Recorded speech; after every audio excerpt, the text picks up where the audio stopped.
नमस्कार दोस्तों, शाम के 7 बज चुके हैं और यूपी तक पर वक्त है मुद्दे की बात का। आज हम बात करेंगे वरुण गांधी की, यानी पीलीभीत से बीजेपी के सांसद वरुण गांधी की, जो लगातार अपनी ही पार्टी और सरकार को तमाम मुद्दों, बेरोजगारी, महंगाई, कृषि कानून, अग्निवीर, तमाम मुद्दों पर वो राज्य सरकार को, केंद्र सरकार की नीतियों को लगातार घेरते हैं, बगैर इस बात की चिंता किए कि उनकी अपनी ही पार्टी बीजेपी और उनकी अपनी ही पार्टी की सरकार उनके बयानों से लगातार कटघरे में खड़ी होती है। लेकिन वरुण गांधी ऐसा पिछले कई महीनों नहीं बल्कि पिछले कई सालों से कर रहे हैं। लेकिन इस पिछले महीने 13 जनवरी से अचानक उनके तेवर जो हैं वो हमें नरम पड़ते दिखे हैं। लगातार सवाल उठाने वाले वरुण गांधी के तेवर 13 जनवरी के बाद से नरम हैं। उन्होंने वो ट्वीट, जो उनका बैटल ग्राउंड कह सकते हैं, जहां पर अक्सर वो अपनी बात ट्विटर के ज़रिए कहते थे, 13 जनवरी के बाद से उन्होंने कोई ट्वीट ऐसा नहीं किया है जो उनकी सरकार पर या बीजेपी पर हमला बोलता हो। 13 जनवरी के बाद 2 ट्वीट किए हैं वरुण गांधी ने, लेकिन वो दोनों ट्वीट जो है वो उनकी किताब के मुतल्लिक है। मैं बताऊंगा आपको। मैं अब आपको बताता हूं कि अपने उस 13 जनवरी के ट्वीट में क्या कहा वरुण गांधी ने। उन्होंने ये ट्वीट जो किया है वो शिक्षा मित्रों के मसले पर किया है कि कड़ाके की ठंड में लखनऊ में हजारों शिक्षा मित्र अपना आत्मसम्मान और अस्तित्व बचाने के लिए संघर्ष कर रहे हैं। हर मौके पर अगली पंक्ति में खड़े होकर काम करने वाले शिक्षा मित्रों का योग्यता अनुसार समायोजन और उचित मानदेय उनका हक है। आखिर क्यों शिक्षा मित्र सिर्फ चुनावों में याद आते हैं? यानी योगी सरकार को घेर रहे हैं वो अपने इस ट्वीट में। और ये मुद्दा काफ़ी पुराना है, इसे वक्त वक्त पर उठाते रहे हैं वरुण गांधी। तो अब सवाल ये हो जाता है कि आखिर वरुण गांधी के ये जो तेवर हैं ये नरम क्यों पड़े हैं। 20 जनवरी को इस बीच उनकी मां और बीजेपी सांसद सुल्तानपुर से मेनका गांधी ने भी योगी आदित्यनाथ से मुलाकात की थी। अचानक ये कयास लगने लगे कि इसी मुलाकात में ऐसा कुछ हुआ है जिसकी वजह से जो वरुण गांधी हैं वो चुप हो गए हैं। लेकिन क्या वाकई वरुण गांधी की बीजेपी से कोई डील हो गई है, या फिर कांग्रेस पार्टी और समाजवादी पार्टी में उनके रास्ते बंद हो गए हैं, या फिर कोई तीसरा मसला है? इस सारे मुद्दों पर बात करने के लिए मेरे साथ आज मौजूद हैं विजय उपाध्याय लखनऊ से। विजय जी वरिष्ठ पत्रकार हैं, दैनिक भास्कर अखबार के ब्यूरो चीफ हैं उत्तर प्रदेश में। साथ ही प्रशांत श्रीवास्तव हमारे साथ हैं। प्रशांत इंडिया टुडे मैगजीन के सीनियर कॉरेस्पॉन्डेंट हैं लखनऊ में। उत्तर प्रदेश की तमाम सियासी घटनाओं पर प्रशांत की पैनी नज़र रहती है। कुमार अभिषेक हमारे एडिटर uptak.in के कुमार अभिषेक हमारे साथ लखनऊ से जुड़ेंगे। और अमीश राय जो कि uptak.in यानी हमारी जो वेबसाइट है उसके एडिटर हैं। मैं सबसे पहले विजय जी से ये जानना चाहता हूँ, विजय जी आपको क्या लगता है कि अचानक तीखे तेवर नरम क्यों पड़ गए हैं? क्यों खामोश हो गए हैं वरुण गांधी पिछले 13 जनवरी, पिछले 1 महीने से? देखिए, इसके 2 कारण हो सकते हैं। पहला कारण यह है कि जिस तरह से राहुल गांधी ने बयान दिया जब उनसे वरुण गांधी के बारे में पूछा गया, तो जो चर्चाएं ये थी कि कांग्रेस में जा सकते हैं या कांग्रेस के साथ वो चुनाव लड़ सकते हैं, या इंडिपेंडेंट चुनाव लड़ेंगे, कांग्रेस उनको सपोर्ट करेगी और दूसरे दल उनको सपोर्ट करेंगे। लेकिन राहुल गांधी के बयान के बाद ऐसा लगा कि शायद राहुल गांधी बिल्कुल नहीं चाहते कि वरुण गांधी कांग्रेस में आए या कांग्रेस से चुनाव लड़े या कांग्रेस उनकी मदद करे।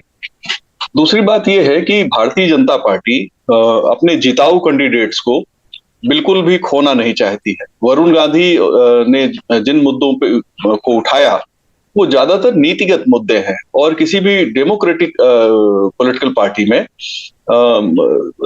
आपकी अपनी ओपिनियन क्या है उसकी पूरी गुंजाइश होती है। ये ठीक बात है कि उन्होंने सोशल मीडिया प्लेटफॉर्म पे अपनी सहमति जारी की या अपनी ओपिनियन दी, तो वो शायद पार्टी की निगाह में एक ये हो सकता है कि उन्होंने थोड़ी अनुशासनहीनता की है। लेकिन बीजेपी की तरफ से कभी उस पर ऑब्जेक्शन किसी व्यक्ति ने नहीं किया, ना तो प्रदेश अध्यक्ष ने किया, भारतीय जनता पार्टी के उत्तर प्रदेश अध्यक्ष ने किया, ना ही किसी दूसरे जिम्मेदार नेता ने इस पे कोई आपत्ति की। यानी कि बीजेपी ने वरुण को कभी रोकने की कोशिश नहीं की। और एक तरीके से कहा जाए तो वरुण गांधी के जो ट्वीट्स थे एक तरीके से सेफ्टी वाल्व की तरीके से भी देखा जा सकता है कि अगर कहीं कोई असहमति है या पार्टी की लाइन कहीं किसी चीज के पक्ष में है या खिलाफ है, और वहां पे कोई एक पार्लियामेंट मेंबर जो है अपनी बात रखता है, जो पार्टी के जो लाइन ऑफ एक्शन है उससे अलग होता है, तो भी स्वीकार किया जाना चाहिए। और चूंकि बीजेपी इस बार 80 सीटें जीतना चाहती है, और वरुण गांधी का मतलब 2 लोकसभा क्षेत्र है, एक वरुण गांधी का स्वयं का, दूसरा उनकी मां मेनका गांधी का। पीलीभीत और सुल्तानपुर दोनों ऐसी सीटें हैं जहां वरुण और मेनका गांधी का एक तरीके से दबदबा है। वरुण सुल्तानपुर लड़े या मेनका जी पीलीभीत से लड़े, उसमें कोई ज्यादा अंतर नहीं आता है। इसके अलावा वरुण गांधी के पास ये विकल्प है कि अगर कांग्रेस से वो चुनाव लड़ते हैं अमेठी जैसी सीट से, जैसी अमेठी में बहुत जबरदस्त चर्चा है, और आज से नहीं पिछले 6 महीने से इस बात की चर्चा है कि वरुण गांधी चुनाव लड़ेंगे, और अगर वरुण गांधी वहां से चुनाव लड़ते हैं तो निश्चित तौर पे वो चुनाव जीत जाएंगे। मेरा भी इस तरह का मानना है, जो फीडबैक मुझे है वहां के लोगों से बात करके, कि वरुण गांधी अगर वहां से कांग्रेस से लड़ते हैं तो चुनाव जीतने से उन्हें रोक पाना बीजेपी के लिए बहुत मुश्किल होगा। तो जो परिस्थितियां हैं उससे लगता है शायद बीजेपी से उनको ये संकेत मिले होंगे कि आप अगर जो असहमति सार्वजनिक तौर पे प्रकट कर रहे हैं, ये इसको अगर बंद कर दें तो पार्टी आपके साथ खड़ी है। मेरी खुद की जानकारी ऐसी है कि भारतीय जनता पार्टी की लीडरशिप में कई सीनियर लोग ये चाहते हैं कि वरुण अपनी असहमति को सार्वजनिक न करें, पार्टी लाइन के साथ रहें, पार्टी उनको जरूर टिकट देगी या पार्टी उनको अपने साथ ही रखेगी। तो ये दोनों कारण हो सकते हैं। तीसरी बात एक और हो सकती है कि जो उत्तर प्रदेश के हालात हैं, खासतौर पे अपोजिशन को लेकर जिस तरीके की परिस्थितियां हैं, वो कोई बहुत उत्साहजनक नहीं है अपोजिशन के लिए। वोट के लिहाज से बीजेपी का दबदबा अभी साफ नजर आता है उत्तर प्रदेश की राजनीति में, और कोई रिस्क लेना वरुण के लिए एक नुकसान भी हो सकता है, चूंकि अगर बीजेपी की लहर बनती है फिर से, जैसे कि 2014-2019 में रही है, तो सीट जीत पाना विपक्ष के सहयोग के बल पे बहुत आसान नहीं है, बहुत ही मुश्किल काम है, बहुत ही ये तलवार की धार पर चलने जैसा होगा। तो शायद ये भी एक कारण है कि वरुण ने इन तीनों बातों को ध्यान में रखा हो, उन्होंने अपने जो उनके सहमति है उसको सीमित किया है, और लिखने पढ़ने के कामों में वो ज्यादा बिजी हैं, और जो उन्होंने उठाया भी मुद्दा वो बच्चों से जुड़ा हुआ है। आखिर बीजेपी सरकार उन शिक्षा मित्रों की भी सरकार है जिन लोगों के पक्ष में वरुण ने लिखा है। जी प्रशांत, मैं आपसे जानना समझना ये वरुण गांधी क्या वजह है कि खामोश हो गए हैं? क्या ये मान लिया जाए कि बीजेपी ने उन्हें मना लिया है, या पार्टी ने जो भी जिस तरीके से मान मुनव्वल करके या फिर जोर ज़बरदस्ती करके उनके उन तीखे तेवरों पर रोक लगा दी है, और या कोई तीसरा, क्या दूसरा या तीसरा विकल्प है, जैसा विजय जी ने बताया कि वो इंडिपेंडेंट जा रहे हैं, किसी और पार्टी से लड़ रहे हैं? आपको क्या लगता है, फायर ब्रांड वरुण गांधी अचानक पिछले 1 महीने से चुप दिखाई दे रहे हैं? जानकारी है उसके मुताबिक अभी ऐसा कुछ नहीं हुआ है कि मैं इस बात से शायद इत्तेफाक नहीं रखता हूं कि बीजेपी ने मना लिया है या कोई बैकडोर डील हो गई है तो वरुण गांधी चुप है। तो मेरी जानकारी है फिलहाल वो अपने किताब, जो उनकी किताब आने वाली द इंडियन मेट्रोपोलिस, जो उनकी किताब आने वाली है, ये बेसिकली टाउन्स को लेके है, किस तरीके से अर्बन इंडिया का चैलेंजेस हैं और अर्बन टाउन्स में, अर्बन एरियाज में क्या क्या चीजें बेहतर की जा सकती है, इस पर उनकी किताब आने वाली है, जो कि फरवरी में लगभग आ ही गई है। इसका हो सकता है वो औपचारिक एक तरीके से कोई इवेंट या किसी के जरिए हो सकता है इसको लॉन्च करें, लेकिन फिलहाल उनका अगले 1-1.5 महीना फोकस जो है वो इस किताब को लेकर होने वाला है। जो मेरी लास्ट टाइम कॉन्वर्सेशन उनसे हुआ था उस पर भी, उसमें उनका यही कहना था कि अभी तो किताब पर ही फोकस है, और इस किताब को लेकर उन्होंने 1-2 इंटरव्यूज भी दिए हैं जो कि नॉन पॉलिटिकल है। पॉलिटिकल क्वेश्चन वो अभी ले नहीं रहे हैं, पिछले 1.5-2 साल से मुझे याद नहीं कि उन्होंने कोई पॉलिटिकल इंटरव्यू भी दिया हो, है ना। तो यहाँ तक कि वो जब पीलीभीत के दौरे पर जाते हैं तो बाइट भी लोकल रिपोर्टर्स अगर कभी कोई पॉलिटिकल क्वेश्चन पर मांगते हैं तो वो आमतौर पे तो उसको अवॉइड करते हैं। वरुण गांधी शायद अभी यही चाहते हैं कि अभी ये चर्चा हम और आप बैठ के करते रहे और बरकरार रहे चर्चा, है ना। तो अभी क्योंकि जैसे कि अभी उपाध्याय जी ने जो कहा वो बात कहीं ना कहीं ठीक है, क्योंकि जब वरुण गांधी चर्चा में कब आए, वरुण गांधी चर्चा में तो खास तौर से थे, लेकिन जो 3 जनवरी के आसपास का अगर आप इसको अगर आप इसको सीक्वेंस समझेंगे तो शायद आप इसको बहुत आसानी से इस चीज को समझ पाएंगे। 3 जनवरी से को यूपी में भारत जोड़ो जोड़ो यात्रा आनी थी, वरुण गांधी की एक स्पीच वायरल होती है लगभग 26-27 दिसंबर के आसपास, जिसमें वो कहते हैं कि मुझे कांग्रेस से कोई दिक्कत नहीं है, मैं भी जोड़ने की राजनीति में यकीन करता हूँ। तो वरुण गांधी के समर्थकों ने उस स्पीच को और वायरल किया, और उस दौरान जो है नेचुरल भी उसको किया, यहाँ तक कि यूपी तक पर भी काफी उस स्पीच को दिखाया गया। तो उसके बाद जो है ये अंदाजा लगने लगा कि हो सकता है कि वरुण गांधी भारत जोड़ो यात्रा में राहुल गांधी के साथ यूपी वाले पार्ट में दिखें, लेकिन वो वहां नहीं दिखते हैं। उसके बाद राहुल गांधी से ये सवाल पंजाब में प्रेस कॉन्फ्रेंस, हरियाणा में पंजाब में प्रेस कॉन्फ्रेंस के दौरान किया जाता है कि क्या वरुण गांधी कश्मीर में साथ दिखेंगे, क्या उनको आप लाएंगे? तो राहुल गांधी इस बात को कहते हैं कि नहीं, उनका विचारधारा अलग है, हमारी अलग है। तो राहुल गांधी वो वहीं से ना, आप अगर उस वहां तक वरुण गांधी के समर्थकों को, वरुण गांधी के आसपास के जिन लोगों को मैं जानता हूं, और वहां तक काफी उम्मीद थी। उस प्रेस कॉन्फ्रेंस के बाद कहीं ना कहीं वो बहुत क्लैरिटी हो गई कि वरुण गांधी फिलहाल यात्रा का हिस्सा नहीं होने वाले हैं, और यहाँ तक कि कांग्रेस में अभी वरुण गांधी की फिलहाल तो कोई एंट्री नहीं होने वाली है। तो उसके बाद से कहीं ना कहीं थोड़ी सी खामोशी, थोड़ा सा रिवर्क स्ट्रेटेजी पर करना, या थोड़ा सा अपने आप को एक कदम पीछे रख लेना, शायद मुझे लगता है वरुण गांधी के लिए, वरुण गांधी ने शायद इसको बेहतर समझा होगा कि अभी बहुत ज्यादा इस झमेले से बेहतर है कि वेट एंड वॉच की स्थिति में चला जाए। क्योंकि जो मेरी जानकारी है, जैसा कि पहले बात चल रही थी कि वरुण गांधी समाजवादी पार्टी और आरएलडी के एक संयुक्त उम्मीदवार हो सकते हैं, तो जो मेरी जानकारी उसके मुताबिक शायद वरुण गांधी खुद अभी किसी रीजनल पार्टी के सिंबल पर चुनाव नहीं लड़ना चाहते, किसी रीजनल पार्टी में शामिल भी नहीं होना चाहते। वो समर्थन जरूर चाहते हैं अगर विपक्ष उनको मौजूदा मतलब एक तरीके से संयुक्त उम्मीदवार बना दे, लेकिन जहां सिंबल वाली बात आएगी तो वो अभी शायद राष्ट्रीय पार्टी ही प्रेफर करेंगे। तो राष्ट्रीय पार्टी के वो खुद एक सांसद हैं, दूसरी राष्ट्रीय पार्टी में अभी जाने का उनका अभी कोई सीन बन नहीं पा रहा है। तो ऐसे में शायद उन्होंने खुद को थोड़े टाइम के लिए पीछे रख लिया है। उनके संबंध अखिलेश यादव और जयंत चौधरी से बेहतर हैं, सब हर कोई जानता है कि उनके संबंध दोनों से अच्छे हैं, लेकिन अभी वो किस तरफ जाएंगे वो शायद चाहते हैं कि लोग इसको स्पेकुलेट अभी इसी तरह करते रहे। वरुण गांधी अगस्त से पहले मुझे नहीं लगता कि, जो मेरी जानकारी है, कोई कदम उठाने वाले हैं। अगस्त सितंबर के बाद ही आपको वरुण गांधी थोड़ा सा एक्टिव दिखेंगे। जी बिल्कुल। जिस किताब का जिक्र प्रशांत ने किया वो किताब है the Indian metropolis deconstructing. Bharat के शहरों में जो जिस तरह की समस्याओं का सामना करना पड़ता है लोगों को, उनको ध्यान में रखकर ये किताब वरुण गांधी ने लिखी है। ये उनकी चौथी किताब है वैसे। लेकिन मैं अपना सवाल लेकर कुमार अभिषेक के पास जाता हूँ। कुमार, विजय जी ने और प्रशांत ने अलग अलग वजहें बताई हैं इस खामोशी की। आपके पास क्या जानकारी है? आखिर क्या हुआ है? वरुण गांधी वाकई किताब में व्यस्त हैं या फिर कोई पॉलिटिकल रीजन है उनकी चुप्पी का? देखिए, मुझे लगता है कि वरुण गांधी ने जिस तरीके से अपने वीडियोस सार्वजनिक कराए थे, उनके लोगों ने किए, उसका एक मकसद था। कहीं ना कहीं वो मकसद कांग्रेस से जुड़ता दिखता था। राहुल गांधी जब भारत जोड़ो यात्रा लेकर निकले थे तो शायद उनका एक दांव हो सकता था कि वो अगर कांग्रेस के साथ जाना चाहें, अगर कांग्रेस में शामिल होना चाहें, वो जो टाइमिंग थी वो कांग्रेस के लिए वो टाइमिंग मुझे दिखाई दे रही। यानी कि अगर जिस तरीके से नेहरू जी की तारीफ करना, मनमोहन सिंह की तारीफ करना, देश जोड़ने की बात करना, कांग्रेस पार्टी की तारीफ करना, ये तमाम बातें उनके वीडियोज से निकले थे, उनके भाषणों से निकले थे, और उसको उस वक्त पर वायरल किया गया।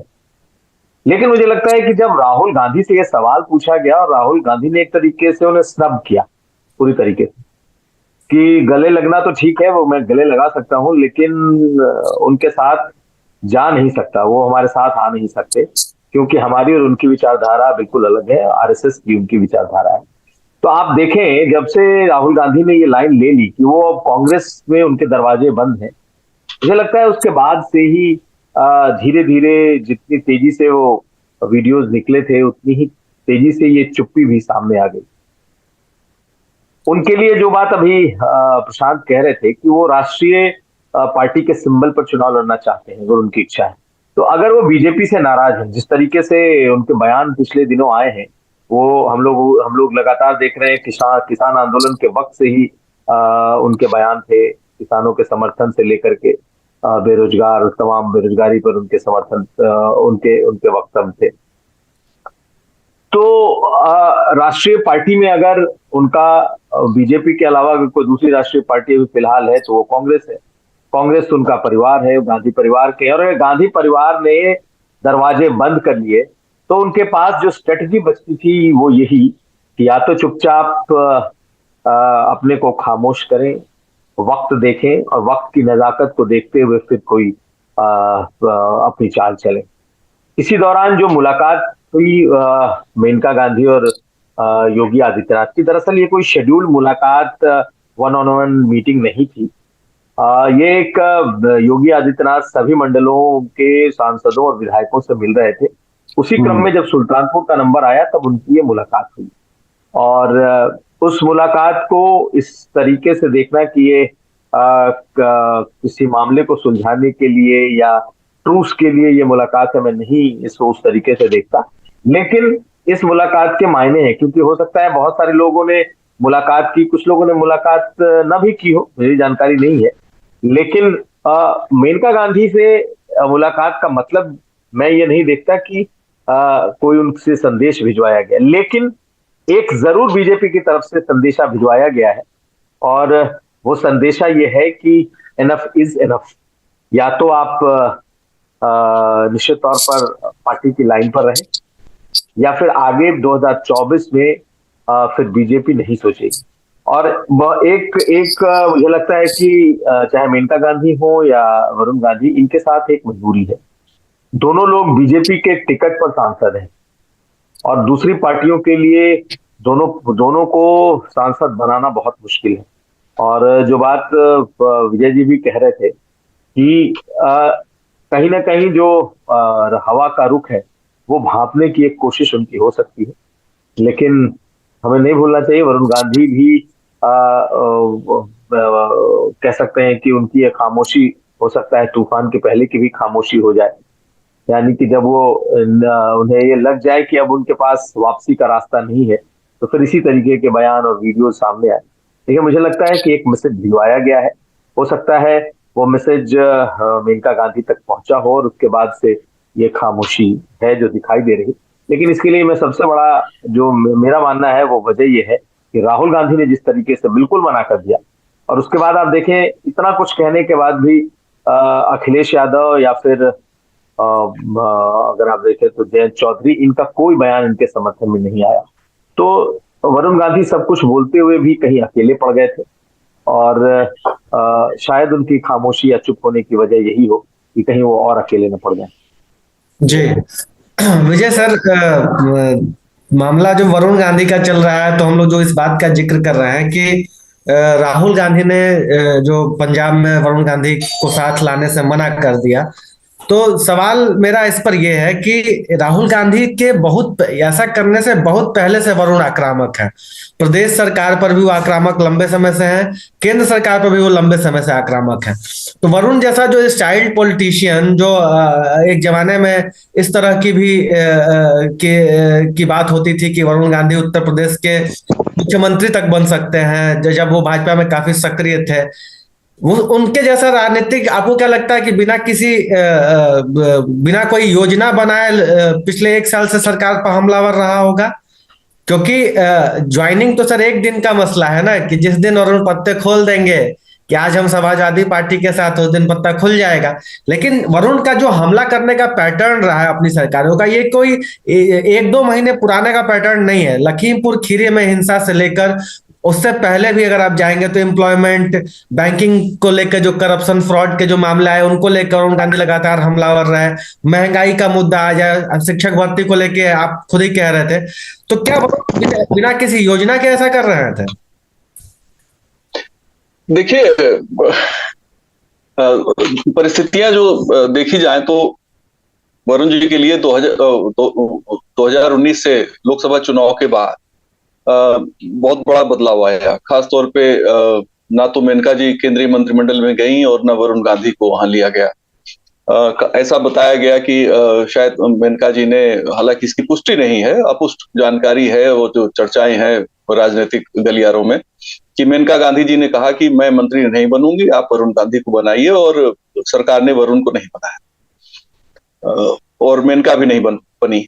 तो वहां से एक परिवर्तन आ गया। मतलब जो अंडरस्टैंडिंग थी, जो केमिस्ट्री थी, उसमें थोड़ी सी दिक्कत आ गई। और आप देखिए कि उसके बाद से चीजें वरुण जी की काफी कुछ एकला चलो जैसी रही है, मेनका की भी एकला चलो जैसी रही है। और फिर चलते चलते 22 का चुनाव आता है। 22 के चुनाव के जो रिजल्ट हैं आप वो देख लीजिए। इस रिजल्ट के चलते पीलीभीत और सुल्तानपुर दोनों जगहों पे बीजेपी का जो वर्चस्व नजर आया वो अपने आप में काफी महत्वपूर्ण था। बीजेपी के लिए अच्छे कैंडिडेट चाहिए, उनको लोकसभा के ऐसे उम्मीदवार चाहिए जो चुनाव जीत जाएं, ज्यादा पार्टी को मशक्कत न करनी पड़े, और अगर करनी पड़े तो कैंडिडेट ऐसा हो जिसको चीजें सपोर्ट करें। मेनका जी बहुत लोकप्रिय हैं सुल्तानपुर में। मैं चूंकि वहां का रहने वाला हूं तो इसलिए मैं जरा ज्यादा कॉन्फिडेंस से इस बात को कह सकता हूं। दूसरा, वरुण की अपनी स्टाइल है। देखिए, और रीजनल पार्टी के साथ प्रॉब्लम क्या है, वरुण जैसे नेता को एकोमोडेट कर पाना रीजनल पार्टी के लिए बहुत आसान नहीं। वरुण की अपनी एक आइडेंटिटी है, वरुण को बहुत से लोग जानते हैं, वरुण शायद उतने लोगों को नहीं जानते हैं। और वरुण की जो उनके उनके उनके पीछे उनकी लेगेसी चलती है, संजय गांधी, स्वर्गीय संजय गांधी की छाया चलती है। और वो लोग आप देखिए इस लंबे दौर के बाद अब वो इमरजेंसी के खलनायक नहीं है, बल्कि भारतीय राजनीति के नायक के तौर पे संजय गांधी को अब देखा जाता है। जिन 5 सूत्री कार्यक्रम को संजय गांधी ने इमरजेंसी के समय इस देश में चलाया था, जिसमें वृक्षारोपण था, बच्चे कम हो वृक्ष हजार, जिसमें बच्चों की संख्या कम रखना यानी जनसंख्या, पर्यावरण वगैरह, जो 5 सूत्र थे, वो अपने आप में 21वीं सदी के 5 मंत्र जैसे थे। और आज सिर्फ भारत नहीं, दुनिया की तमाम सरकारें उन्हीं 5 विषयों पे सोच रही हैं। तो वरुण गांधी का कद बहुत बड़ा है और शायद वरुण गांधी अपने कद का उन्हें एहसास है, लेकिन उनके लिए उनके पास काम करने के लिए उतनी बड़ी फील्ड नहीं है। उनके लिए जो काम करने का दायरा है वो एक लोकसभा क्षेत्र तक है। एक कोशिश की थी वरुण गांधी जी ने, अगर आपको याद हो, जब उत्तर प्रदेश में समाजवादी पार्टी की सरकार थी, तो जो ऐसे किसान जो लोन से दबे हुए थे और बहुत परेशान थे, जिनका लोन एनपीए हो गया था और उनकी जमीनें बिकने वाली थी, बहुत से किसानों को उन्होंने आर्थिक मदद की, उनके लोन को चुकाया, और एक कैंपेन इनकी पूरे प्रदेश भर में काफी जिलों में चली। लेकिन माहौल बिल्कुल अलग था और बीजेपी जिस तरह से 17 में सत्ता में आई, वो उसने सारी चीजों को बदल दिया। अब भारतीय जनता पार्टी में नेताओं का जो नीचे से ऊपर जाने का जो तरीका है वो अन्य पार्टियों से बिल्कुल अलग है। वरुण गांधी के लिए यहाँ स्पेस उस तरीके से नहीं है। एक तो वो पार्टी की जो मुख्य धारा है उससे अपने को हमेशा उन्होंने अलग रखा, अपनी आइडेंटिटी को बचाए रखने की कोशिश की, और जो आइडेंटिटी उनकी यानी जो फैमिली लेगेसी है, जो वरुण गांधी होना जो उनके साथ जुड़ा हुआ है, उसको वो सेफ भी करते हैं और राजनीति भी भाजपा में कर रहे हैं। तो एक तरीके से इनके पास दोहरा चैलेंज था और उसमें उन्होंने संतुलन बनाने की कोशिश की और काफी संतुलन बना भी रहा। लेकिन 19 के बाद चीजें जिस तरह से बदली हैं तो उससे निश्चित तौर पे शायद ये जितने बड़े स्पेस की इनको उम्मीद है, पार्टी ने उतनी स्पेस नहीं दी। तो एक तरीके से उन्होंने ये माना गया कि वरुण ने क्यों किया ये तो वरुण ही बता सकते हैं, लेकिन हम लोगों का जो अंदाजा है कि शायद वो बहुत ही अच्छा नहीं महसूस कर रहे होंगे, इसीलिए उन्होंने नीतियों पर आलोचना की और काफी उनकी सधी हुई आलोचना थी कहीं भी। लेकिन उन्होंने पार्टी को डायरेक्ट ब्लेम नहीं किया। ज्यादातर उनके ट्वीट आप देखिए तो उसमें पार्टी को डायरेक्ट ब्लेम नहीं किया कि अच्छा। और फिर एक मेंबर ऑफ पार्लियामेंट के नाते आप सवाल उठा सकते हैं, उसमें कोई दो राय नहीं है। अब वरुण के साथ समस्या ये है कि अगर वो कांग्रेस में जाएंगे तो निश्चित तौर पे वो तुरंत नंबर 2 या 3 की पोजीशन में आ जाएंगे कांग्रेस में जाते ही। तो कांग्रेस भी उनको क्यों लेगी, फिर राहुल और वरुण की तुलना शुरू हो जाएगी और जो राहुल प्रियंका वरुण के साथ जो इक्वेशन बनेगा वो पार्टी के भीतर किस तरह से बनेगा। कांग्रेस वैसे ही अभी धमा चौकड़ी वहां मची हुई है, बावजूद उसके कि खड़गे साहब वहां आ गए हैं, पार्टी के राष्ट्रीय अध्यक्ष हैं, इसके बावजूद कांग्रेस की जो समस्याएं हैं वो अभी तक हल नहीं हुई हैं। तो एक ऐसी पार्टी जो बहुत ही मुश्किलों से घिरी हुई है, जिसके सीनियर लीडर्स के बीच में सिंक्रोनाइजेशन बिल्कुल नहीं है, लोगों के बीच में मतभेद हैं और वो कभी खुलते हैं कभी छिप जाते हैं। तो वरुण के लिए कांग्रेस की स्थिति इस तरह से है। अब अगर वो समाजवादी पार्टी में जाते हैं तो वरुण और अखिलेश दोनों के सामने समस्या होगी कि कौन किसको ज्यादा महत्व दे और पब्लिक में किसके ज्यादा नारे लगे। क्या वहां वरुण गांधी अखिलेश यादव जी के लिए नारे लगा पाएंगे? मुझे लगता है कि बहुत मुश्किल है उनके लिए। ऐसे ही आरएलडी के साथ है या बीएसपी के साथ, तो वरुण के सामने कई समस्याएं हैं और इसमें जो परिस्थितियां बनती हैं वो कहीं ना कहीं उन्हें बीजेपी में रोकने के लिए या रोक देने के लिए, जो परिस्थितियां हैं उनको रोक देने के लिए मजबूर कर रही हैं। शायद इस वजह से उन्होंने अपने को थोड़ा शांत किया है। किताब तो एक कारण हो सकता है, तो वो लिखते पढ़ते बहुत हैं, इसमें दो राय नहीं, काफी अच्छा एकेडमिक वर्क करते हैं, काफी मेहनत करते हैं और मैं तो सरप्राइज होता हूं कि जब वो इन चीजों के लिए, ये शायद उनकी दूसरी या तीसरी किताब है, इसके पहले भी उन्होंने ग्रामीण अर्थव्यवस्था पे बहुत अच्छी एक किताब लिखी थी और राइटअप भी वो लिखते रहते हैं, तो जो उनके विचार हैं वो आमतौर पे सामने आते हैं। नहीं विजय जी किताब की आपने बात की तो मैं किताब की कुछ साइनॉप्सिस देख रहा था, तो किताब में भी वो सरकार को ही घेर रहे हैं ना, वो कह रहे हैं कि हमारे रिवर्स माइग्रेशन कोविड के समय हुआ तो व्यवस्था ठीक नहीं थी, तो वो कुल मिलाकर उस किताब में भी जो बातें कह रहे हैं वो पिछले 9 साल से केंद्र में बीजेपी की सरकार है, कई राज्यों में बीजेपी की सरकार है, तो वो कहीं ना कहीं बीजेपी और सरकार ही घिरती है। उसमें भी ये है कि किताब लिख के वो बात कह देना, थोड़ा एकेडमिक ढंग से बात कहना हो जाता है, वो बात अलग है, लेकिन किताब में भी कमोबेश बातें वही हैं,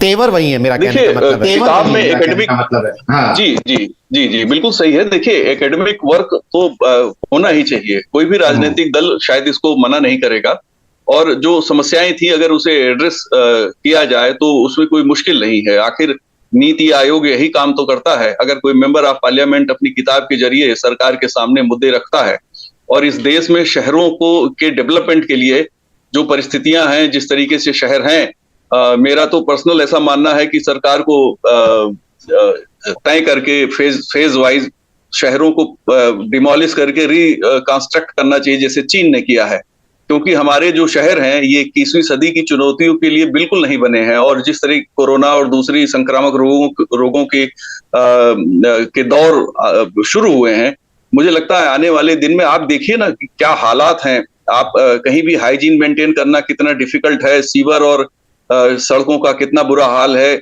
ऐसे तमाम लाखों मकान हैं जिनमें धूप की एक लकीर भी कभी नहीं पहुंचती है। तो शहर एक बहुत बड़ी चुनौती है। चूंकि हमने प्लान डेवलपमेंट तो कभी किया ही नहीं, तो ये एकेडमिक वर्क अगर उसमें सवाल उठाते हैं सरकार की नीतियों पर और सिलसिलेवार जो नीतियां रही उन पे सवाल उठाते हैं, और आज की समस्या अगर हम किसी समस्या को एड्रेस करते हैं तो उसके सूत्र लंबे कालखंड तक जाते हैं, कोई एक 2014 तक ही नहीं बनते हैं वो।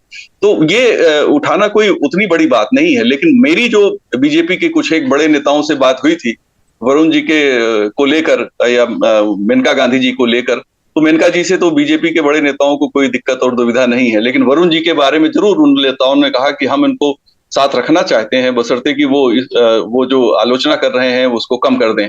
तो हो सकता है जैसा कुमार अभिषेक कह रहे हैं कि कोई संदेश दिया गया है, हो सकता है कोई संदेश दिया गया हो, और मैं इस बात को पूरे मजबूती से मानता हूं कि उत्तर प्रदेश की 80 लोकसभा सीटें बीजेपी जीतना चाहती है, और 80 लोकसभा सीटों में उनके पास जीतने के लिए हर लोकसभा क्षेत्र में अच्छे उम्मीदवारों की कमी है। ऐसा नहीं कि सारे लोकसभा क्षेत्र में उनके पास बहुत से अच्छे उम्मीदवार हैं। पिछले चुनाव में जिन सीटों पे वो हारे थे, 14 सीटों पे, उन सीटों पे अगर आप देखें तो 16 सीटों पे हारे थे। उन सीटों पे अगर आप देखें तो वहां पे बहुत सी जगह, जैसे जौनपुर है, वहां पे उन्होंने जो उम्मीदवार उतारा था वो तो कहीं पहले दिन से लोगों को पता था कि ये चुनाव नहीं जीतेगा।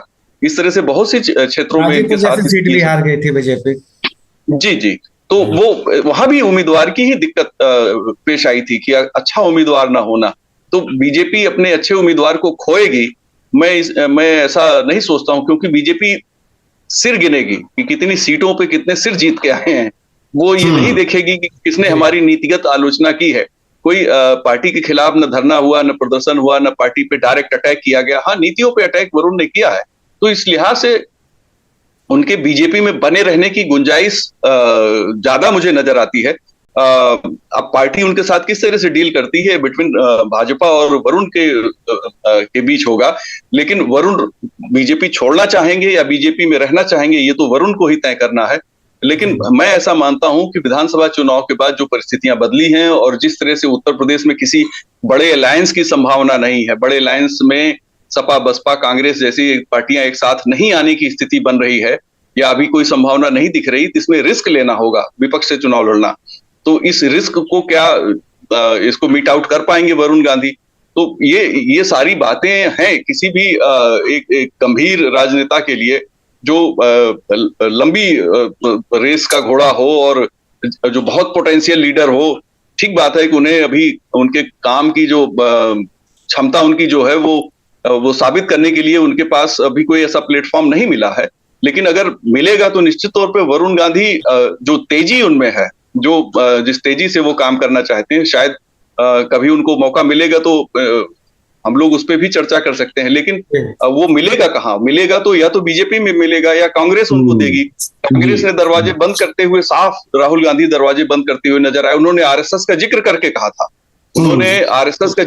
कहा था, उन्होंने सिर्फ वरुण पर टिप्पणी नहीं की थी, वरुण को आरएसएस से जोड़ के टिप्पणी की थी। इसलिए मैं ऐसा मानता हूं कि वरुण गांधी का जो इकोसिस्टम है, जो लोग राहुल गांधी का जो इकोसिस्टम है, जो लोग राहुल गांधी जी के साथ हैं, वो कतई नहीं चाहेंगे कि वरुण गांधी कांग्रेस में एंट्री करें, क्योंकि वरुण गांधी की एंट्री का मतलब है वो इकोसिस्टम भी डैमेज होना।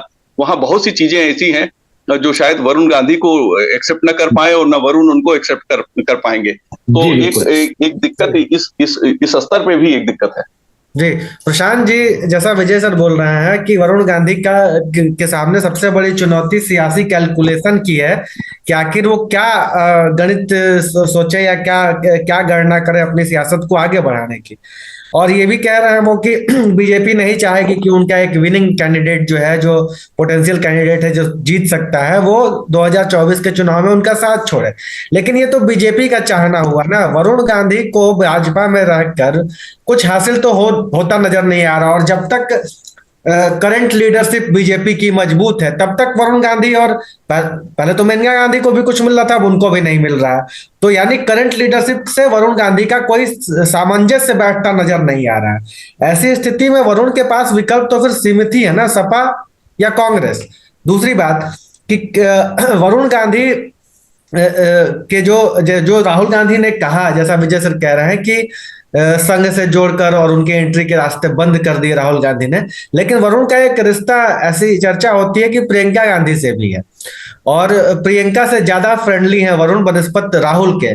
हम लोगों ने देखा 2022 के चुनाव के दौरान भी वो रिश्ता एक झलक हमें देखने को मिली थी, जब प्रियंका गांधी प्रचार कर रही थी और मेनका गांधी का काम कर साथ में बड़ा एक दृश्य सामने आया। 2019 का है ये बात, 2019 सुल्तानपुर का, जी, जब वो संजय सिंह के लिए प्रचार कर रहे। तो आपको क्या लगता है कि प्रियंका गांधी की मौजूदगी, प्रियंका गांधी काफी एक्टिव है कांग्रेस के अंदर, हिमाचल चुनाव में जीत के बाद उनका मनोबल बढ़ा हुआ है, इसका क्रेडिट जहां तक मेरी जानकारी है तो ये बात आपने बिल्कुल सच कही कि प्रियंका गांधी वो बीच का पुल हो सकती हैं अगर वरुण गांधी की भविष्य में एंट्री होती। मैं राहुल गांधी के बयान को आखिरी बयान नहीं मानता हूँ। वो उस प्रेस कॉन्फ्रेंस के दौरान वो तात्कालिक बयान था कि अभी उनकी विचारधारा क्या है और वो आरएसएस के साथ हैं। तो आप ये बताइए, नवजोत सिंह सिद्धू से लेकर रेवांत रेड्डी से लेकर तमाम ऐसे अलग अलग प्रदेशों के नेता हैं जो पहले भाजपा के साथ से सांसद थे, वो बाद में कांग्रेस से टिकट लड़े। तो पॉलिटिक्स में कुछ आखिरी थोड़ी होता। कांग्रेस ने प्रदेश अध्यक्ष तक ऐसे लोग बनाए जो बीजेपी बैकग्राउंड से रहे, है ना। तो आप चाहे इसको, आप नाना पटोले कहाँ से आए हैं, आप इधर आप साउथ में आइए तो आप तेलंगाना में ऐसे आए।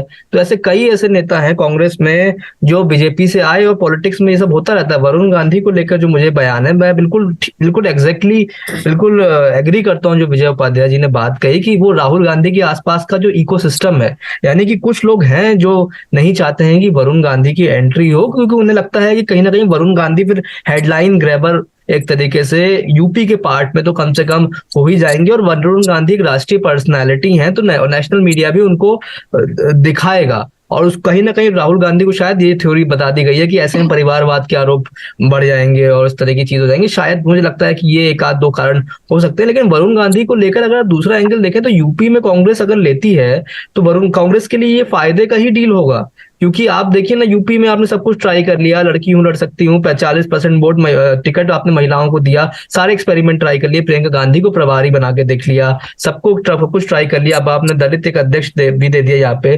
तो यूपी में पहले आपकी 7 सीटें थी 2017 में, 22 में 2 रह गई हैं, और अभी जो आपने प्रदेश अध्यक्ष बनाया है, अभी भी उनका कोई एक्टिविटी कोई बहुत ज्यादा ग्राउंड पर इतना ज्यादा दिखी नहीं है जब से वो बने हैं। तो ऐसे में कांग्रेस को यूपी में अगर 24 का चुनाव लड़ना है और बिना अलायंस के लड़ना है, तो एक एसेट की जरूरत है जो पार्टी को में जान फूंक सके।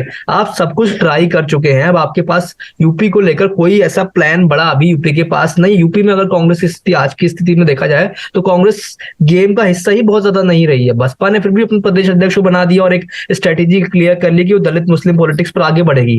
कांग्रेस यहाँ पर किसकी तरफ बढ़ेगी अभी तो कुछ क्लैरिटी नहीं। समाजवादी पार्टी और बीजेपी, हम अक्सर 2 ही पार्टियों का यूपी को लेकर जिक्र करते हैं। रीजनल पार्टीज की बात की जाए तो आरएलडी ने भी अपना स्केल बढ़ाया है, लेकिन कांग्रेस अभी जितनी पुरानी पार्टी है, सबसे ज्यादा सरकार इसने यूपी में चलाई है, केंद्र में कांग्रेस आज भी सबसे बड़ी पार्टी है, और यूपी से ही आपके गढ़ है। आज भी कमजोर स्थिति में भी आपको रायबरेली अमेठी आके चुनाव लड़ना है ना। तो ऐसे में यूपी में कांग्रेस के लिए एक बेहतर चेहरा वरुण गांधी हो सकते थे। शायद एंट्री प्रियंका गांधी के जरिए होती या होगी अगर हुई तो, लेकिन ये बात मैं बिल्कुल आपसे सहमत हूं कि कुछ ना कुछ चीजें हुई हैं जो जिस वजह से राहुल गांधी की टीम को या राहुल गांधी के आसपास के लोगों को शायद वरुण गांधी उस तरीके से वरुण गांधी की एंट्री को लेकर अभी ग्रीन सिग्नल वहां से नहीं हो पाया। क्योंकि अगर वरुण गांधी को ग्रीन सिग्नल होता है तो वरुण गांधी कांग्रेस के लिए, जहां तक मेरा अपना एनालिसिस है, तो फायदे का सौदा ही यूपी में साबित होगा। कि यूपी में कांग्रेस को एक ऐसे चेहरे की जरूरत है जिसकी पहचान पूरे पैन यूपी में हो, लोग आके उससे अट्रैक्ट करें।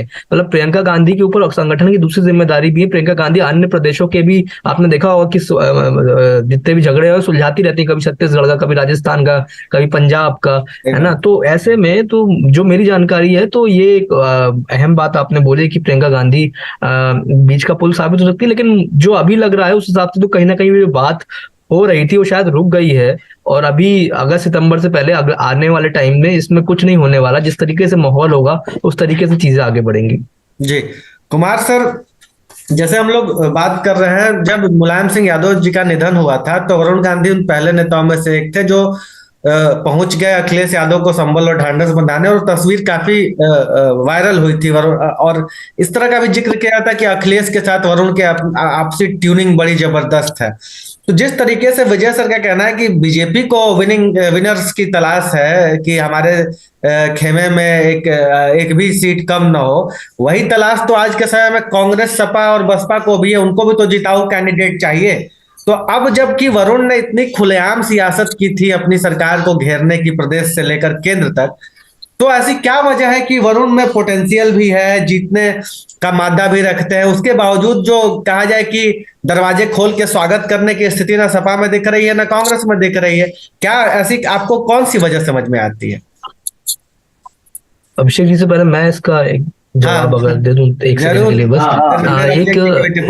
एक चीज जो मेरी जानकारी है कि भले ही अभी आप समाजवादी पार्टी वहां पर अभी वरुण गांधी को लेकर बहुत ज्यादा कोई रिस्पांस ऐसा नहीं, लेकिन पीलीभीत को लेकर समाजवादी पार्टी की कंसिडरेशन में वरुण गांधी हैं। बात जो मेरी जानकारी है वो सिंबल को लेकर कि वरुण गांधी खुद रीजनल पार्टी के सिंबल पर लड़ना चाहते हैं कि नहीं चाहते हैं, या समाजवादी पार्टी आरएलडी में से कौन उनको सिंबल देगा अगर वो भाजपा छोड़ते हैं। तो जो मेरा जानकारी है वो कहीं ना कहीं वो मामला इसी ओर है, क्योंकि समाजवादी पार्टी अभी मुझे नहीं लगता पीलीभीत में कोई ऐसा नेता तैयार कर रही है या सुल्तानपुर में तैयार कर रही है जिसका कंफर्म हो कि वो लोकसभा का चुनाव टिकट लड़ेगा। तो दोनों सीटें कहीं ना कहीं वो भी दिमाग में रख के चल रहे हैं। जो बात है वो सिंबल को लेके है कि कब एंट्री होगी, आएंगे कि नहीं आएंगे। तो ये मुझे लगता है कि ये एक थोड़ा सा पॉइंट ऑफ टॉक है, और अखिलेश यादव से उनके संबंध अच्छे हैं, इसमें कोई शक नहीं है। जी कुमार अभिषेक जी, आपकी भी टिप्पणी? जी बिल्कुल, प्रशांत ने जो बातें कही वो ठीक है, मैं भी उससे सहमत हूँ। ये बात तो फैक्ट है कि समाजवादी पार्टी से उनके संबंध वो गहरे संबंध हैं। गहरे संबंध समाजवादी पार्टी ने कहे अखिलेश यादव से, दोनों 1 to 1 है, ये भी बात फैक्ट है। और अगर ये बीजेपी से निकलते हैं तो ये समाजवादी पार्टी का फायदा है, इसमें भी कोई दो राय नहीं है। हम लोग इस बात की चर्चा जरूर कर रहे थे कि वो कांग्रेस जाना चाहेंगे, लेकिन कांग्रेस में मेनका गांधी और उनके बेटे का उस परिवार में जाना मुझे थोड़ी टेढ़ी खीर लगता है, क्योंकि ये सियासत से कहीं ज्यादा पारिवारिक मामला है। और परिवार में कभी एका होती हुई भी इतने सालों में नहीं दिखी। 80 के दशक के बाद से, जब से मेनका गांधी ने वो घर छोड़ा है, गांधी परिवार का वो जो घर छोड़ा, उसके बाद से कभी नहीं गई। तो सिर्फ इस दौर में वो अपने बेटे के साथ कांग्रेस जाएंगी, इस पर मुझे संदेह पहले से भी रहा है। लेकिन जिस तरह की बीच की चीजें हुई, बीच में जो दौर आए थे कांग्रेस की तारीखी, तो लोग सोचने को मजबूर होते हैं कि भाई क्या कांग्रेस की तरफ रुख है। लेकिन राहुल गांधी और अखिलेश यादव और इनकी जो आपस की केमिस्ट्री है, ये पहले से जग जाहिर है। और काफी समय से चाहे राहुल गांधी हो, चाहे जयंत चौधरी हो, या फिर वरुण गांधी हो, इन तीनों की आपस की केमिस्ट्री एक बनी हुई है। और समाजवादी पार्टी को एक चीज लगती है कि वरुण गांधी अगर पीलीभीत से लड़ते हैं तो कोई जरूरी नहीं है कि उनका पूरा इकोसिस्टम एकदम से समाजवादी हो जाए उनके इर्द गिर्द का। और समाजवादी पार्टी के भी जो काडर है या जो उनका वोट बेस है, वो वरुण गांधी के लिए वोट कर दे। तो एक बात है कि साथ होना, एक बात है मॉरल सपोर्ट देना, और एक बात है कि उस सीट को जितवा करके दे देना। और क्या वरुण गांधी अकेले अगर सपा के साथ जाते हैं तो क्या उनके जो कार्यकर्ता हैं वो भी उसी शिद्दत के साथ उनके साथ जुड़े हैं कि चले जाएंगे, या फिर बीजेपी का काडर बहुत बड़ा है जो बीजेपी के एक बार कहने पर उन्हें जितवाने के लिए खड़ा हो जाता है। तो ये तमाम बातें ऐसी हैं जिसे लेकर के फिलहाल एक कंफ्यूजन की स्थिति बनी हुई है। मैं भी ये मानता हूं, और मैं पहले से मान रहा था कि समाजवादी पार्टी उनके लिए कहीं ना कहीं कोई ना कोई चर्चा जरूर है कि अगर बीजेपी से वो अलग होते हैं या बीजेपी छोड़ते हैं तो उनके लिए पहली प्राथमिकता कौन सी पार्टी होगी। तो कांग्रेस के साथ जा करके कांग्रेस का कोई काडर नहीं बचा है कि उत्तर प्रदेश में कांग्रेस पार्टी उन्हें जितवा सके। कांग्रेस से अगर उन्हें आना होगा तो पार्टी की राजनीति करनी होगी। लेकिन 24 के चुनाव में अगर उन्हें जीतना है तो वो समाजवादी पार्टी ही एक ऐसी पार्टी है जिसके जरिए वो अगर बीजेपी को छोड़ते हैं तो वो सदन में पहुंच सकते हैं, सांसद बन सकते हैं, वो सीट चाहे कोई भी हो। तो मेरा स्पष्ट मानना यह है कि अगर बीजेपी से उनकी नहीं बनी, बीजेपी से उनका रिश्ता टूटा, तो निश्चित तौर पर वो अखिलेश यादव के साथ जाएंगे। और कहीं ना कहीं दोनों के बीच की चर्चा भी सुर्खियों में रही है। लेकिन अखिलेश यादव के साथ पार्टी के भीतर जाकर के वो चुनाव लड़ेंगे, मुझे इसमें संदेह है। कोई ना कोई मैकेनिज्म होगा, कोई ना कोई हो सकता है गठबंधन के किसी घटक के साथ चुनाव लड़े, किसी सिंबल पर चुनाव लड़े। तो बहुत सारी कॉन्ट्राडिक्टरी चीजें हैं। वो रीजनल पार्टी के सिंबल पर चुनाव नहीं लड़ना चाहते, लेकिन अगर उन्हें बीजेपी के खिलाफ जीतना है तो उन्हें आना ही होगा। उनके पास कोई ऑप्शन नहीं बचता सिवाय इसके कि सपा आए या फिर आरएलडी आए। मेरा मानना है कि दोनों की जो केमिस्ट्री है वो ऐसी है कि अगर वो बीजेपी में नहीं रहते तो निश्चित तौर पर वो महागठबंधन का रुख करेंगे। अब उसका स्वरूप कुछ भी हो सकता है उस चुनाव को लेकर। लेकिन मुझे अब की स्थिति में थोड़ा ये लग रहा है, जो बात विजय जी कह रहे थे, कि उन्होंने खुलकर के कोई बीजेपी का विरोध नहीं शुरू किया है। उन्होंने नीतियों पर बोला है। उनके इर्द गिर्द के लोगों से अगर आप बात करें तो वो भी ये कहते हैं कि वरुण जी ने तो कभी भी बीजेपी के खिलाफ कोई बात नहीं कही है। उन्होंने हमेशा पार्टी के लिए अच्छी बातें की है, पार्टी के खिलाफ कोई बातें नहीं की है। किसानों के मुद्दे पर वो बोलते रहे हैं, बेरोजगारी के मुद्दे पर बोलते रहे हैं, आवारा पशुओं पर आज भी उन्होंने बोला है। तो ये वो मुद्दे हैं जो जन सरोकार के मुद्दे हैं, और जन सरोकार के मुद्दे वो अपनी तरीके से उठाते रहते हैं। इसलिए ये मान लेना कि वो बीजेपी छोड़कर जा रहे हैं, ये उनके समर्थक नहीं मानते। और अगर उनके समर्थकों का ये मानना है कि वो नहीं जा रहे हैं, तो हमें भी ये मानना चाहिए कि बहुत कुछ चीजें जितनी लेवल पर हम सोच रहे हैं कि पॉइंट ऑफ नो रिटर्न पर चीजें चली गई हैं, शायद वो पॉइंट ऑफ नो रिटर्न पर ना हो। कोई ना कोई मुझे लगता है सुलह की बात हो, चाहे वो मेनका गांधी के जरिए हो, चाहे बीजेपी के काडर कार्यकर्ताओं के जरिए हो। क्योंकि ये बात तो सही है कि सुल्तानपुर हो या पीलीभीत हो, ये दो ऐसी सीटें हैं जहां से ये दोनों माँ बेटे जीत सकते हैं। एक आध सीटें और है जहां से ये लोग जीतते हैं, लेकिन इनके लिए अपने दम पर जीतने से कहीं ज्यादा जो पार्टियों का बैकअप है वो बहुत ज्यादा अहम और जरूरी हो जाता है। मैं आज भी मानता हूं कि वरुण गांधी अगर अकेले लड़ेंगे तो उनके लिए जीतना मुश्किल होगा, लेकिन चाहे वो बीजेपी से लड़े या सपा से लड़े, तब वो संसद में पहुंच सकते हैं। यही एक बात है जो कि वरुण गांधी को बीजेपी के नजदीक भी रहती है, और अगर बीजेपी से दूर आते हैं तो वो सपा के नजदीक करती है। मेरा मानना यही। विजय जी आज हम चर्चा कर रहे हैं इस बात पर पिछले लेकिन अगर हम देखें तो मुझे तो याद आता है कि 2015 में यानी 2014 में नरेंद्र मोदी बीजेपी को केंद्र की सत्ता में लेकर आए थे। उस वक्त उनकी लोकप्रियता जो है वो बिल्कुल अपने उरूज पर थी, सड़क कूचों पर नरेंद्र मोदी के चर्चे। और उस वक्त न सिर्फ उनकी लोकप्रियता बल्कि पार्टी पर उनकी पकड़ और किस तरीके से अपने सांसदों पर एक अनुशासन का डंडा चलता है उनका, ये बातें हम लोग किया करते थे। उस वक्त 2015 में संसद में शशि थरूर ने होमोसेक्सुअलिटी पे एक बिल पेश किया था, प्राइवेट मेंबर बिल था, और वरुण गांधी बीजेपी के अकेले सांसद थे जिसने उस बिल के पक्ष में वोट किया था। 2017 में लोकसभा में उन्होंने अपने भाषण में इस बात की आलोचना की थी कि सांसद जो हैं वो खुद ही अपनी सैलरी बढ़ाते हैं। बाद में बीजेपी की सरकार में ही इस पर कानून बनाया गया। तो वो अगर हम कृषि कानूनों की भी बात कर लें तो उसको भी लगभग 3 साल हो चुके हैं, 2.5 साल से ज़्यादा हो चुके हैं। तो मेरा मतलब है कि सुब्रमण्यम स्वामी को अगर छोड़ दें तो उनके अलावा, वरुण गांधी के अलावा ऐसा कोई नेता नहीं है जो खुलकर केंद्र से लेकर राज्य सरकार तक की इस तरीके से उन्हें आड़े हाथों लेता हो, नीतियों पर ही सही, मुद्दों पर ही सही। तो लेकिन हम सुब्रमण्यम स्वामी को ही एक एग्जाम्पल माने तो वरुण गांधी, कहीं बीजेपी ने ये मान लिया है कि भाई वरुण गांधी तो ऐसे ही हैं, ऐसे ही पॉलिटिक्स करते हैं, लेकिन वो उनका अपना एक महत्व भी है इसी सब के साथ में। तो कहीं आने जाने की कोई चर्चा नहीं है, ये पार्टी की रजामंदी से, या जिसे कहते हैं खामोश रजामंदी से चलता है, चलता रहेगा।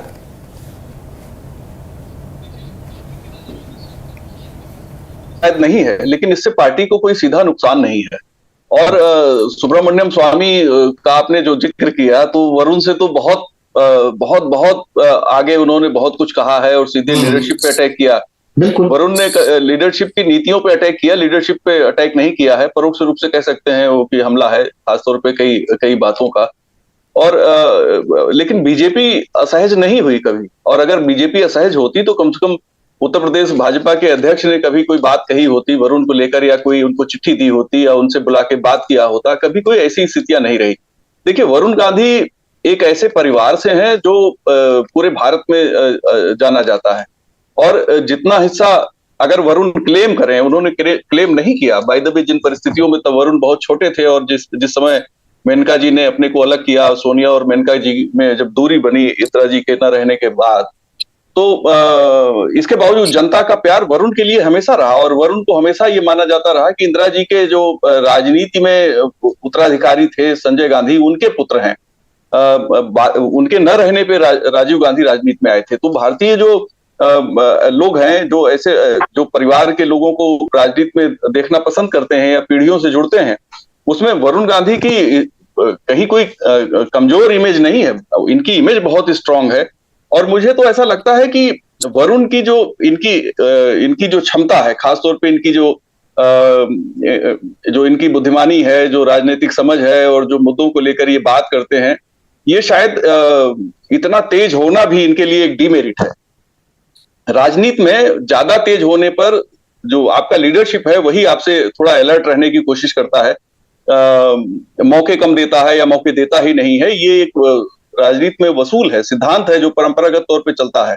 बहुत से ऐसे नेता हैं जिनमें काबिलियत बहुत ज्यादा होती है, और उन्हें अगर मौका मिले तो वो छा जाने वाली स्थिति में होते हैं, तो उन्हें आमतौर पे अगर जो मौजूदा लीडरशिप होती है उनको फिर आगे चांस नहीं देती। आप देखिए, जवाहरलाल नेहरू और सुभाष चंद्र बोस के बीच की जो भारतीय राजनीति में जो कहानी है, वो किसी से छिपी हुई कहानी नहीं है, वो सबको पता है। और मैं इसको वरुण जी की जो कैपेसिटी है, हालांकि वो विवादित बयान दे के चीजों को कभी भी, मेरा ऐसा मानना है कि वो अगर वो विवादित बयान देते हैं तो उनको बहुत नुकसान होता है।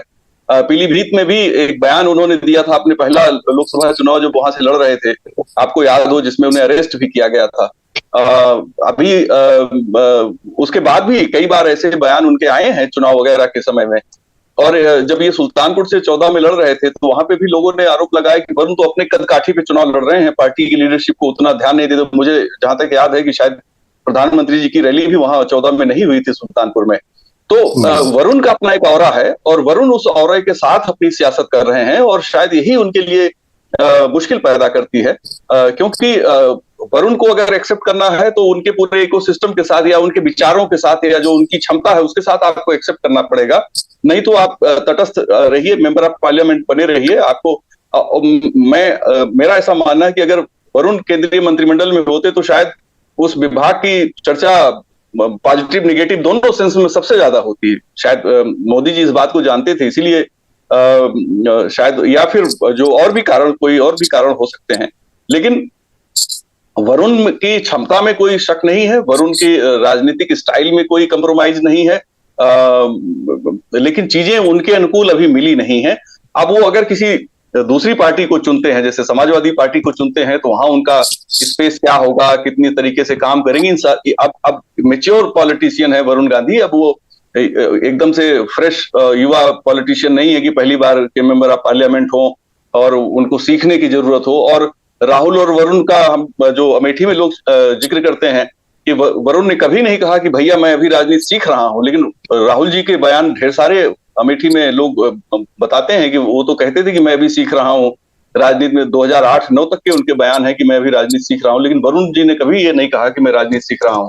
तो बहुत बहुत सी चीजें ऐसी हैं जो वरुण के फेवर में है, और वही जो चीजें उनके फेवर में बहुत ज्यादा हैं, वो राजनीतिक तौर पे उनके कद को आगे बढ़ने से शायद रोकती भी है। दूसरा, शायद जिस तरह का आरोप राहुल जी ने आरएसएस के साथ जोड़ के उनके साथ लगाया, अगर आरएसएस के साथ वरुण जी ने अपने अच्छे रिश्ते रखे होंगे, शायद होंगे या नहीं होंगे मुझे नहीं पता, लेकिन ऐसा कहा जाता है बीजेपी में वो व्यक्ति आगे बढ़ जाता है जिसपे आरएसएस का हाथ होता है। तो अगर इनके ऊपर आरएसएस का हाथ होता तो शायद परिस्थितियां कुछ भिन्न होती। लेकिन अगर वो समाजवादी पार्टी जाते हैं या कोई नया प्लेटफॉर्म चूज करते हैं, तो ये वरुण के ऊपर है। वो अपने अनुभव के आधार पर या अपने जो इतने दिन में उन्होंने लर्न किया है उसके आधार पर कोई फैसला ले सकते हैं। लेकिन जब कोई नेता ये देखता है कि विजिबिलिटी हमारी कितनी है किसी नई जगह जाने पर, तो वो चीज अगर वरुण सोचेंगे तो मुझे लगता है कि शायद वो बीजेपी में ही रुक जाएं, क्योंकि बीजेपी में उनके पक्ष के बहुत से लोग हैं। एक बात, दूसरा जो परिस्थितियां उत्तर प्रदेश की है, जैसे पीलीभीत की सभी सीटें भारतीय जनता पार्टी जीती 2022 में, और एक ऑडियो भी कथित ऑडियो, उसकी मैं पुष्टि नहीं करता हूं, लेकिन एक ऑडियो में भी कहा गया कि शायद वो एक विधायकों के उम्मीदवारों के लिए उन्होंने फेवर नहीं किया था। तो बीजेपी की स्ट्रेंथ तो है, वो नजर आती है। और अगर आप बात करें तो साझा विपक्ष अगर बनता है, और विपक्ष में पार्टी कौन सी है जो लड़ सकती है, तो सिर्फ अखिलेश है, समाजवादी पार्टी है जो लड़ती हुई नजर आती है, या 2024 में एक बीजेपी के खिलाफ एक चैलेंज बन सकती है। लेकिन जब बट के लोग लड़ेंगे तो क्या होगा, किस तरीके से रिजल्ट आएंगे, ये कहना बहुत ही मुश्किल है। जी, हमारे एक दर्शक हैं अमर गौतम, वो कह रहे हैं कि अगर वरुण गांधी बीजेपी छोड़कर कांग्रेस ज्वाइन कर लें तो कांग्रेस में देश में किसी भी जगह से लोकसभा का चुनाव लड़वा सकती है। कुछ दर्शकों की और आई थी जिसमें वो वरुण गांधी को के लिए कह रहे थे कि उन्हें बीजेपी छोड़ ही देनी चाहिए। खैर, मैं प्रशांत, एक सवाल अब ये भी आता है मेरे जहन में कि एक ज़माना था जब मेनका गांधी केंद्रीय मंत्रिमंडल में हुआ करती थी, राष्ट्रीय कार्यकारिणी में हुआ करती थी। शायद वो अमित शाह जब पार्टी के अध्यक्ष बने उसके बाद से वरुण गांधी और मेनका गांधी जो हैं वो साइडलाइन होते चले गए।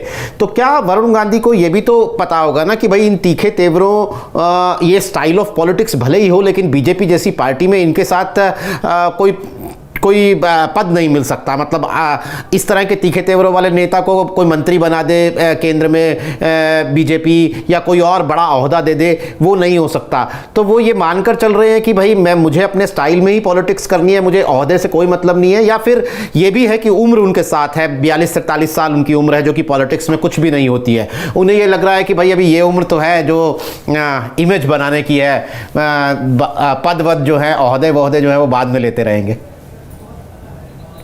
नहीं, देखिए, मुझे लगता है कि वरुण गांधी को इस बात की जानकारी है कि अगर वो बीजेपी से लड़े तो क्या होगा और बीजेपी से नहीं लड़े तो क्या होगा, है ना। वो पॉलिटिकल इंसान है और वो कैलकुलेशन के बड़े मास्टर हैं। मतलब जो मेरे जितने भी उनसे संवाद कभी भी हुए, ऑफ रिकॉर्ड ही हुए, जो हुए, ऑन रिकॉर्ड तो 1-2 बार बात हुई, लेकिन ऑफ रिकॉर्ड भी जब भी उनसे बात हुई तो जो बात, जब भी चर्चा हुई, जब लखनऊ में 1-2 बार वो आए, लगभग 3-4 साल पहले की बात है, जितने भी कॉन्वर्सेशन हुए तो उनमें वो डेटा के बड़े मास्टर हैं। उन्हें पता है कि सुल्तानपुर की XYZ विधानसभा में कितना वोट है, कितना किस जाति का वोट है, कितना किस धर्म का वोट है। तो वरुण गांधी को फायदे नुकसान भी उस तरीके से पता है जितना मैं उनको रीड कर पाया हूँ पॉलिटिकल पर्सनैलिटी के तौर पे।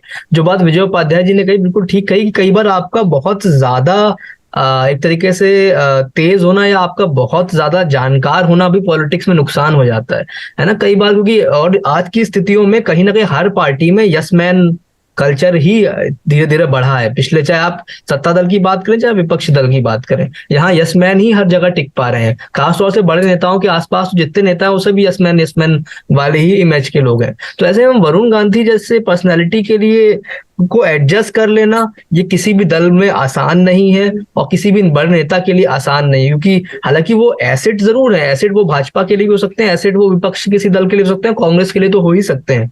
लेकिन बात वही है, क्योंकि वरुण गांधी भी कहीं ना कहीं अपनी पर्सनैलिटी से कोई कॉम्प्रोमाइज करने की स्थिति में नहीं है। जो उनकी बुक आई है तीसरी, इसमें तो उन्होंने जो शहर के बारे में दी है, रूरल एरियाज के बारे में, आपको याद होगा रूरल मैनिफेस्टो नाम की एक इतनी मोटी बुक उनकी, शायद 923 पेजों की, लगभग 950 पेजों की बुक पिछली लिखी थी। उसमें उन्होंने रूरल डिस्ट्रेस की उन्होंने जिक्र किया था। उनके जो आर्टिकल्स हैं, आप अगर ट्विटर पे जाके उनके पिछले 5-6 महीने के आर्टिकल्स पढ़ेंगे तो वो भी कहीं ना कहीं जॉब्स और उनके इकोनॉमी को लेकर ही है। तो वरुण गांधी का जो स्टाइल ऑफ पॉलिटिक्स है वो उससे उन्होंने समझौता नहीं किया है। खास तौर से 2019 में 2 या 3 महीने, बस वो 3 महीने छोड़ दी जाए, क्योंकि मुझे याद है 2018 तक वो इकोनॉमी और इस पर सवाल उठा रहे थे रोजगार पे। 2019 के आसपास जब उन्होंने माहौल का अंदाजा, उन्हें भी लगा इस टाइम माहौल किस तरफ जा रहा है, तो वो थोड़ा सा उस मुद्दे को उन्होंने छोड़ दिया। लेकिन 2020 से फिर वो कोरोना पीरियड से फिर वो क्या नाम है, खुलकर बोलने लग गए। तो उनको भी माहौल का अंदाजा है, हो सकता है कि उन्होंने एक कदम बिल्कुल। मुझे तो याद आता है कि वो इंडियन एक्सप्रेस में जो उनका जब जुडिशरी और सरकार का जो टिप चल रहा है, इस बीच में वो जुडिशरी के पक्ष में खड़े हुए नजर आते हैं अपने आर्टिकल के साथ, यानी अलग अलग तमाम मुद्दों पर वो सरकार को आड़े बिल्कुल ठीक कहा आपने। मतलब उसमें कहीं ना कहीं रीजन पर्सनालिटी वाला है, कि स्टाइल ऑफ पॉलिटिक्स वाला ही है। वरुण गांधी को इस बात का अंदाजा है कि अगर वो इस स्टाइल ऑफ पॉलिटिक्स को नहीं बरकरार रखेंगे तो कहीं ना कहीं वो चर्चा में फिर क्यों उनकी कोई चर्चा करेगा। या तो आपको पद मिल जाए, जब भाई आपको मंत्री नहीं बनाया गया, आपको दोबारा मंत्री नहीं बनाया गया, आपको पार्टी में संगठन में कोई जगह नहीं दी गई, तो वो अपने जो आक्रामक अंदाज के लिए जाने जाते हैं। वो मुझे लगता है कि वो उसी रूप में आपको आज से 2 या 3 महीने बाद फिर उसी अंदाज में देखेंगे। शायद अभी वक्त का उनको इंतजार है।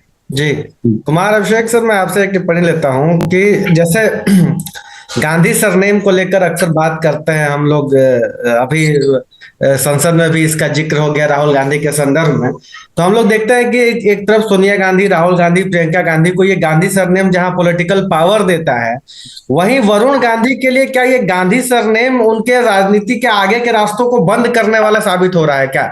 जो पोटेंशियल वरुण गांधी में थी, या जो एक जैसे जितिन प्रसाद कांग्रेस छोड़ के आता है बीजेपी में और उत्तर प्रदेश सरकार में वो कैबिनेट मंत्री बन जाते हैं, पीडब्ल्यूडी जैसा विभाग पाए जाते हैं। वरुण गांधी भी तो उसी कलेवर और उससे ज्यादा कहा जाए कि जमीनी स्तर के नेता जो ग्राउंड रियलिटी को भापने वाला, जैसा प्रशांत जी बता रहे थे कि अपने सियासी नब्ज को पहचानने वाला, तो क्या उनके आगे बढ़ने में गांधी ही बाधक बन गया है क्या टाइटल? क्योंकि सपा को भी सोचती होगी कि इतना बड़ा कद का नेता लाके हम क्या करेंगे। अखिलेश यादव को लगता होगा ना कि वरुण गांधी को हम कहाँ एडजस्ट करेंगे। बसपा को लगेगा कि वरुण गांधी कहाँ एडजस्ट होंगे। जो कांग्रेस के साथ एक अलग ही संकट है कि राहुल से उनकी तुलना ही होने लगेगी, तो क्या गांधी ही हर्डल है उनके लिए? नहीं, मैं इसको दूसरे तरीके से देखूं तो गांधी ही बीजेपी में कभी उनके लिए सबसे मुफीद कह लीजिए टैग भी था, अगर उन्होंने गांधी सरनेम लगाया तो। जिस दौर में वो आए थे, चाहे अटल बिहारी वाजपेयी का दौर रहा हो, आडवाणी का दौर रहा हो, पुराने भाजपा के नेताओं का दौर रहा हो, तो राजनाथ सिंह के जमाने की बात कर लीजिए, वो अध्यक्ष थे। बिल्कुल कुमार, आपको 1 मिनट रोकते हुए छोटी सी बात कहना चाहता हूँ। बिल्कुल मुझे याद है जब राजनाथ सिंह अध्यक्ष थे 2004 में और राष्ट्रीय महासचिव मैंने बीजेपी ऑफिस से अमीश यही पीटीसी किया था कि वरुण गांधी के नाम में जो गांधी शब्द लगा है ये इनकी सबसे बड़ी ताकत है, क्योंकि वो उस वक्त राष्ट्रीय महासचिव बने थे। लेकिन उस बात को 19 साल बीत चुके हैं। 2004 की 2010 या 11 की बात होगी, 10 या 11 की बात है, माफ कीजिएगा, 4 नहीं। जी, तो वही मैं कह रहा हूँ कि ये जो उनका सरनेम है वो बीजेपी में कभी उनके लिए वरदान था, और आज सचमुच वो वरदान नहीं दिखाई देता है, क्योंकि बीजेपी के भीतर का जो दौर है वो बदल चुका है। जिस गांधी परिवार पर बीजेपी ने खास करके जब से ये मोदी और अमित शाह का दौर आया है, इन्होंने जिस तरीके से परिवारवाद और परिवार को लेकर राजनीतिक हमले किए हैं, वो उस लिहाज से देखें तो अब सचमुच वरुण गांधी के लिए उनका जो ये सरनेम है वो वरदान नहीं बल्कि अभिशाप जैसा दिखता है। क्योंकि अगर आप एक तरफ गांधी नेहरू परिवार पर राजनीतिक हमले करते हैं और दूसरी तरफ अगर आप अपनी पार्टी में उसे बहुत तवज्जो देते हैं, तो ये एक तरीके का कॉन्ट्रडिक्शन था। लेकिन मुझे लगता है, आप देखिए दो बातें आज उनकी, उन्होंने एक अखबार के इंटरव्यू में कहा कि उन्हें 2 बार मंत्री बनने का ऑफर मिला, लेकिन वो नहीं बने। मैंने भी जब एक बार मेरी उनसे बात हो रही थी, जब इस बार सरकार शपथ ले रही थी, तब भी उनके मुताबिक, बीजेपी के किसी टॉप सोर्स के मुताबिक नहीं, मतलब जब मेरी ऑफ द रिकॉर्ड ऐसे ही बात हो रही थी, तो उन्हें ऑफर था, लेकिन वो राज्य मंत्री का था। तो गांधी परिवार का होना, गांधी सरनेम के साथ होना और वो भी राज्य मंत्री बनना उन्हें गवारा नहीं। तो इसमें कई चीजें हैं। एक वक्त था जब यही गांधी नेम इतना बड़ा उनके लिए था कि वो राष्ट्रीय महासचिव आते आते कुछ ही सालों में बन गए, सांसद लगातार बन गए। बीजेपी में ऐसे लग रहा था जैसे कांग्रेस में एक गांधी है तो बीजेपी दूसरे गांधी से उनको काउंटर कर लेगी और उनका बहुत बड़ा न सिर्फ कद होगा बल्कि वो बीजेपी में एक स्टार की तरह होंगे। लेकिन जैसे ही 2014 के 13-14 से जब मोदी का युग आया है, उस वक्त से वो महज एक पार्टी के नेता बन करके रह गए हैं। तो कहीं इस नाम ने फायदा दिया है तो कहीं इसने नुकसान किया है, ये वक्त की बात है। कुछ मुझे लगता है कि वरुण गांधी के तरफ से भी चीजें रही हैं कि उन्होंने कभी अपने को बहुत ऊपर से थोड़ा भी नीचे अपने को रखने की उन्होंने कोशिश नहीं, क्योंकि वो उस परिवार से आते हैं। और जैसे अगर आप देखें, जितिन प्रसाद केंद्र में मंत्री रहते हुए वो यहाँ उत्तर प्रदेश में आकर के मंत्री बन गए, कांग्रेस के बड़े नेता। भाई कोई आदमी केंद्रीय मंत्री हो और उसके बाद जब बीजेपी में आए उत्तर प्रदेश में मंत्री बन जाए, ये भी एक कह सकते हैं कि उनके लिए निचली सीढ़ी पर आने जैसा है। लेकिन वरुण गांधी ने इसे एक्सेप्ट नहीं किया। तो परिवार और खास करके जो उनकी पूरी पीढ़ी रही है वो उनके साथ समाहित है, वो उनके साथ चलती है, वो उनके हाव भाव, बातचीत, उनके काम करने के तरीके, उनके स्टाइल में वो दिखाई देता है। बीजेपी इन चीजों को शायद आज की जो बीजेपी है वो इन चीजों को उस तरीके से पसंद नहीं करती जैसे पहले की बीजेपी पसंद करती थी। तो मेरा मानना है कि कभी ये उनके लिए वरदान था, आज उनके लिए ये राजनीतिक रूप से अभिशप्त वाली स्थिति है। तो मैं नहीं कह सकता कि इस सरनेम का उनको फायदा हुआ है नुकसान, कभी फायदा भी हुआ, आज नुकसान हो रहा है।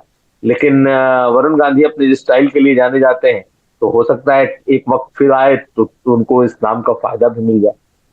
जी बिल्कुल।